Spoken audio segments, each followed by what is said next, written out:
Ryan Blaney wins another race at the Phoenix Raceway, while the tire blowouts, how do I say this? They pale prevalent. I think that's how you say it. I don't know for sure. But we've got a lot of tire blowouts and a lot of mishaps to talk about after today's race at the Phoenix Raceway.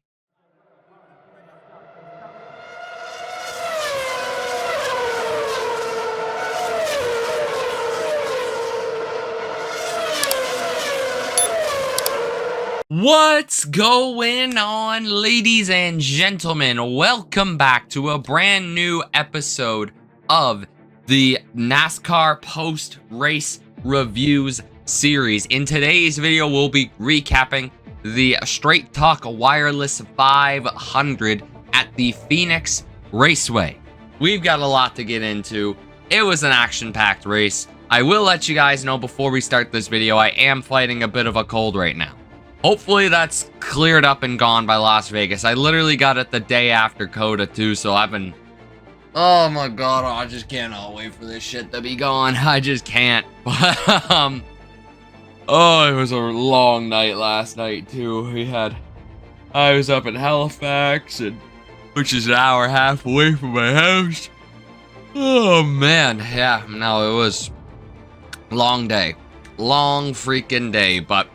we got a lot to talk about, so let's get straight into this. So first things first, I mean, stage one was pretty easy going. I mean, it was 60 laps. It was enough to tell who the big dogs were going to be on the day. Logano started from pole. He kind of drove away with the race, really. Blaney worked his way to second, and then those two battled it out for a bit. You could tell it was going to be basically Logano versus Blaney for a while. And then the Joe Gibbs cars came into the picture. It was Bell, Hamlin, Briscoe was working his way up. Ty Gibbs was working his way up as well. It was really Bell and Hamlin, especially in that first stage, who really started to prevail. Blaney got by at Logano. Logano was reporting some brake shake. And Ryan Blaney was able to win stage one. Logano finished third, I want to say, in stage two. Bell took home second, and... things got interesting in stage three. They definitely got interesting. Kyle Busch blew a tire on lap 94. And at the same time, so did Shane Van Gisbergen. They both blew, I believe it was right fronts, but yeah, SVG just completely ran around there in turn 4. Kyle Busch, his blew in turn 1. So like completely opposite ends of the track, and... yeah, this just kicked off a whole complete string of tire failures because Chase Briscoe blew one only a few laps later, going right into the outside wall, going straight into the middle of turns 3 and 4. Big hit for the 19. Caution came out there as well. Yeah, I was just looking back at it now. It was definitely a big hit for the 19. Man, oh man, oh man. Like, my two favorite drivers were taken out in the first two cautions. Like, what even was the race today, dog? It was not working in my favor, I can tell you that goddamn much. There was so many incidents in stage 2, man. There was a caution that came out at one point. I can't remember who blew a tire, but or something happened, or a piece of debris dropped. It wasn't the Priest caution, because that was in stage 3. But there was one point where somebody blew, and then 3 guys blew under caution, if I'm not mistaken. Custer had to get taken off because he had... Gregson, that's who it was. It was Noah Gregson who blew a tire. Byron came down with a blown tire under caution. Same thing happened to Connor Zillage. Same thing happened to Michael McDowell. It was a wild scene down there in the pits. And... yeah, man, it was... oh, God, it was interesting to say the least. It was definitely interesting. Yeah, smooth sailing for Christopher Bell, though. He didn't have any blown tires. He dominated the race today, man. He really did. Did I mention this is where Ryan Blaney's day started to really go shit up? What was it? Loose wheel on the first pit stop. Another loose wheel on the second. That In the second one, he was able to go stop in Logano's pit. Blaney passed a total of 49 cars today, which is absolutely ridiculous. But, Ty Dillon decided it'd be a good idea to carry along his fuel jug. That's not really how that's supposed to go. Oh, God. When tires weren't blowing out, Joey Logano was wrecking people. On this restart, let's have a look back at this. So, Logano just tries to make a move under the one of Chastain. Chastain kind of cuts under his nose. Notices the car is getting loose, cuts back up in front of the track. They fly into the 48 of Anthony Alfredo, who was subbing in for Alex Bowman this week, who was diagnosed with vertigo, is how I believe you say it, earlier in the week. So hopefully Alex Bowman's doing okay. Austin Cindric took a heavy incident in this one. And I guess it's just the luck of the 48, man. Ever since mid 2017, this has just basically been the luck of the 48 car. No matter who drives it, it's just not meant to be, I guess. Yeah, rough break for Anthony Alfredo, man. He was doing the best he could, running about 20th the entire day, which, to be honest, it's better than Alex Bowman has been doing this season. Yeah, here was another wreck. This time, it just went in the way of Joey Logano. I should mention, earlier, there was another tire failure earlier. I believe it was for Kyle Busch for the second time today, which honestly, he finished like 17th or something. So I was like, I don't know how the hell Kyle Busch ended up finishing like, I want to say it was 17th Kyle Busch ended up, but it was like, I don't know, dog. I don't know. But yeah, what else happened? Yeah, Berry and Elliott stayed out on those cautions. So the reason Elliott didn't have another set of tires, he already pitted 7 times because he was caught up in so many different incidents today. There was one wreck with Daniel Suarez that he got caught up in, was just an innocent bystander. Why am I sweating? Why is it so hot in this room? I don't know, dog. I don't know. Maybe I'll have to take a cover off the blanket tonight. But, off the bed. Yeah. It was just an interesting day, and a lot of pit stops had to be used for unnecessary reasons. I guess we got to bring more tires the next time we come to Phoenix, because it was very similar to what happened in the fall. It was just tire failures nonstop. And, yeah, it cost Josh Berry a decent result today, cost Noah Gragson, cost Kyle Busch, cost Chase Briscoe. Shane Van Gisbergen still ended up 12th despite his 2 tire failures. Suarez was caught up in this wreck with Logano too.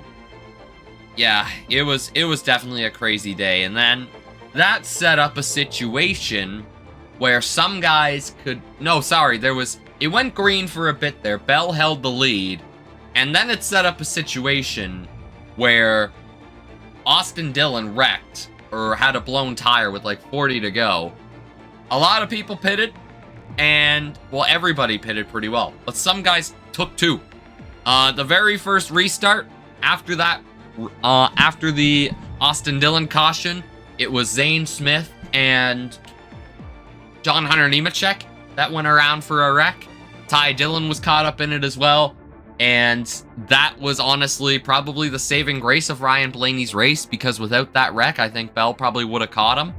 And it would have made that race a hell of a lot closer.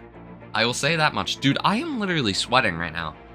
I haven't been this hot the entire day. What the hell is going on? I know we're making a fire right now, but like, that's 2 floors above where I am right now, dude. Oh my God. Oh man. Yeah, so on the restart after the Zane Smith and John Hunter Nemechek crash, Ryan Blaney was able to work his way around Ty Gibbs, get the clean air. Bell had to work his way through the field. He got around Kyle Larson and Ty Gibbs with only 7 to go. I said it's gonna be tight if Bell can truly get the tires going. But unfortunately, it was just too little too late. Ryan Blaney, after such a topsy-turvy day, pulls in the victory lane at Phoenix Raceway. I had literally made a meme for the podcast account, and like literally, where is it here? Like, this is literally, how do I say this? Literally anything associated with Ryan Blaney when it's time to ruin a race-winning day for him. It didn't quite ruin Ryan Blaney's day. His pit crew definitely, they definitely didn't do him any favors. Ryan Blaney probably would have led the entire race. I mean, him and Bell for sure. They were the class of the field the entire day. And yeah, it was definitely an interesting show. It was definitely an interesting show, but I don't even know what to think of this Phoenix race. I mean, we'll talk about it more when we get to the Skylar scale, but let's get into your race results from the Straight Talk Wireless 500 at the Phoenix Raceway. Alrighty then, well, let's get into your results from the Phoenix Raceway. The Straight Talk Wireless 500 ends with Ryan Blaney pulling into victory lane with a whopping 65 points taken home to the shop. That's a big win for Ryan Blaney. He'll take that any day of the week. Christopher Bell brings it home with 54 points. Not a bad day for C. Bell by any stretch of the imagination. Kyle Larson brings it home in the 3rd place position, and not too bad of a run for the 5 team. They seem to finish 3rd every Phoenix race. I don't know why, but hey, finishing top 3 every race. Obviously, you'd like to win them all, but it's better than finishing outside the top 10. So I'm sure Kyle Larson will take that any day of the week. A lot of Toyotas here in the top 10. Ty Gibbs fought for a strong 4th place. It's back-to-back 4th place finishes for Ty Gibbs. You really can't complain about that on the first 2 non-super speedways of the season. So good for Ty Gibbs. Denny Hamlin with a 5th place finish. Denny Hamlin was strong all day, had a top 5 car, maybe even top 3 the entire race, but just never really had the teammate or the speed of a Blaney or Bell. But all in all, solid day for Denny Hamlin, the Bob's Discount Furniture Toyota. Bubba Wallace had an up and down day. Every time I looked at the leaderboard, he was either in like 30th or 5th. But Bubba Wallace gets a strong 6th place finish, beats his teammate for the first time this season. William Byron finishes P7. Yeah, that tire failure really ruined the 24's chances. He had a top 10 car the entire day, so good result for Byron to rebound.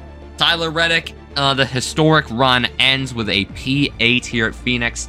Not a bad result for Tyler Reddick either. I'm sure he'll take that any day of the week. The consistency will add up if you are the 45 team, so good result for Reddick at the end of the day.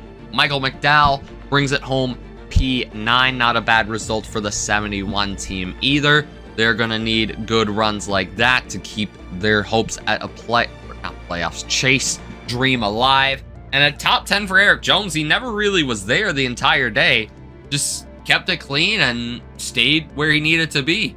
So good job to Eric Jones. Shane Van Gisbergen ends up P11 after 2.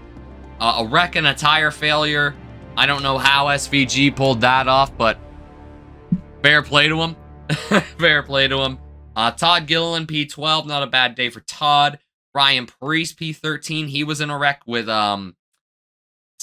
Stenhouse just dropped his nose in there on Zilich. Zilich kind of got turned off the nose of Stenhouse into Priest. Priest was just the innocent bystander of it all, unfortunately for Ryan. Chris Buescher with a P14. Not a bad day for the 17 either. And all of RFK, 13th through 15th. Brad Keselowski, P15. RFK's a team that's going to be good with stage points. They're going to be good with consistency, and that showed here today. Speaking of teammates finishing back-to-back, Austin Dillon and Kyle Busch come home P16 and P17. Riley Herbst with not a bad run for 2311 Racing, considering his standards, P18. AJ Allmendinger, P19. Carson Hocevar was up running in the top 5 in Stage 2, but he comes home 20th. Then it's Austin Hill, Ricky Stenhouse, Chase Elliott, who had a very up-and-down day. Cody Ware, John Hunter Nemechek, Ty Dillon, Zane Smith, Ross Chastain, Connor Zilich, Daniel Suarez, Trackhouse, former Trackhouse. Joey Logano finishes with the fastest lap in P31. Josh Berry comes home 32nd, followed by Anthony Alfredo, Austin Cindric, Cole Custer, Noah Gragson, and poor Chase Briscoe finishes last. What a rough start for the season for Briscoe, but let's do a quick point standings update. Well. Here's how the point standings are looking after this Phoenix showdown here today. Currently sitting P1, you guessed it, Tyler Reddick, after 3 wins this year and an 8th place finish. He leads Ryan Blaney by 60 points. So Tyler Reddick's on 225 points, Ryan Blaney on 165. Reddick's teammate Bubba Wallace currently sits in 3rd, followed by Chase Elliott with a strong P4 to start the year. How about SVG, man? 5th in points. I mean, that'll slowly fade away with the more ovals that happen this year, especially with tracks like Las Vegas. But you gotta be happy with a P5 if you're Shane Van Gisbergen. Christopher Bell, P6 in the points. Not bad for him. Joey Logano, 7th. Michael McDowell, he's having a good, consistent year in P8.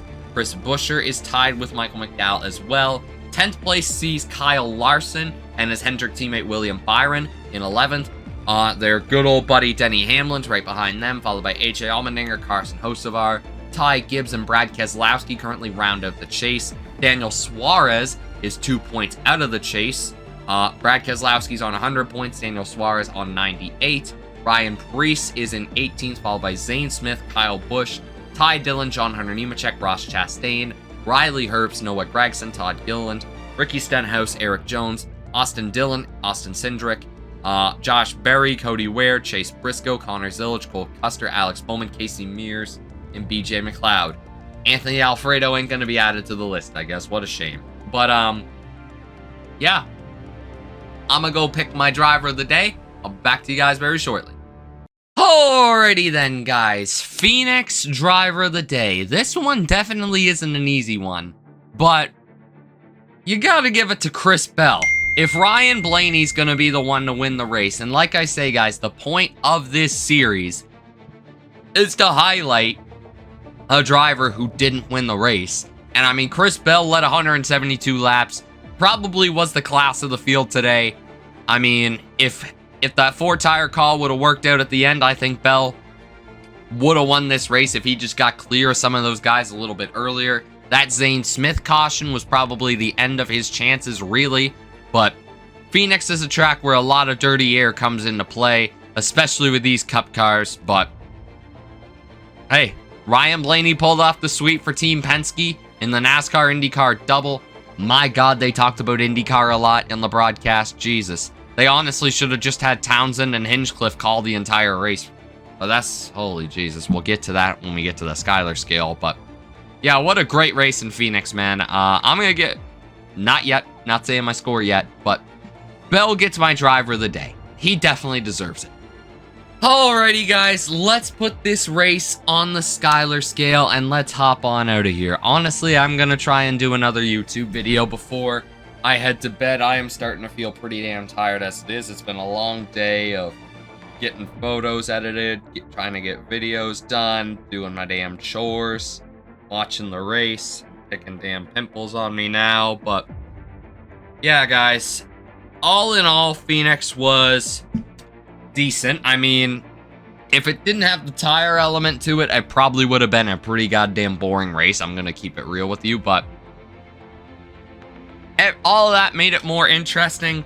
I enjoyed it more than Coda, so I'm going to give this race a 75% on the Phoenix. Or, am I bleeding? Oh my God, I think I am. Oh, God damn it. Yeah, I am bleeding a little bit. Why do I have to deal with pimples on my face? But, yeah. I'm going to give it a 75% on the Skyler scale. Let me know what you guys thought of this race in the comments down below. Yeah, if you did enjoy this post-race review here today, guys, make sure you smash that like button. Drop a comment down below, guys. Subscribe and share with those notifications turned on so you don't miss a future upload here on the channel, guys. Don't forget to join the Patreon and the Twitch. Damn, I am bleeding pretty bad there a little bit. Jeez Louise, I must have picked open a dirty scab.